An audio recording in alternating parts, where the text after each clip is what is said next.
क्या आपका बच्चा भी पढ़ने तो बैठता है, लेकिन लंबे समय तक पढ़ाई करने पर उसका ध्यान भटकने लगता है, आलस आने लगता है, सिर दर्द होने लगता है, आंखें दर्द देने लगती है? अगर हाँ, तो समस्या सिर्फ आपके बच्चे में नहीं है, उसके पढ़ाई करने के तरीके में है।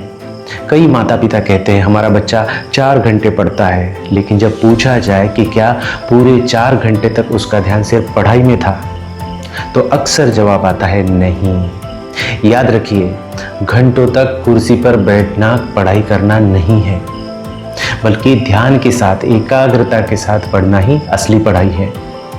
और ध्यान के साथ पढ़ा हुआ ही लंबे समय तक याद रहता है।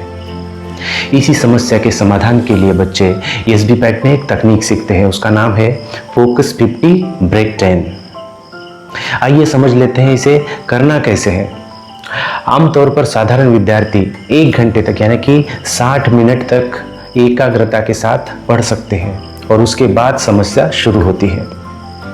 इसके लिए हमें 50 मिनट तक लगातार ध्यान से पढ़ने के बाद 10 मिनट का ब्रेक लेना है।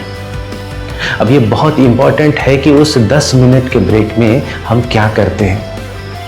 उस 10 मिनट के ब्रेक में हमें थोड़ा चलना है, स्ट्रेचिंग करनी है, पानी पीना है, गहरी सांस लेनी है और पूरी तरह से रिलैक्स होना है। और फिर अगले 50 मिनट के लिए पूरे ध्यान के साथ पढ़ाई करनी है और इसी क्रम को दोहराते रहना है। हमारा दिमाग लंबे समय तक लगातार एक जैसी एकाग्रता बनाए रखने से थक जाता है।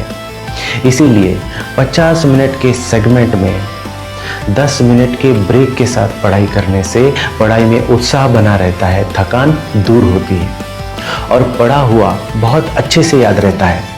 यही कारण है कि हम इस तकनीक से लंबे समय तक बिना किसी डिस्ट्रैक्शन से पढ़ाई कर सकते हैं। आज ही फोकस 50-10 ब्रेक फार्मूले को अपनाइए और अपने पढ़ाई में बदलाव महसूस कीजिए। और ऐसे ही ब्रेन ट्रेनिंग टेक्निक्स के लिए हमें फॉलो ज़रूर कीजिए। याद रखिए, समय सबके पास बराबर होता है, फर्क बस इस बात से पड़ता है कि आपका ध्यान कितना मजबूत है।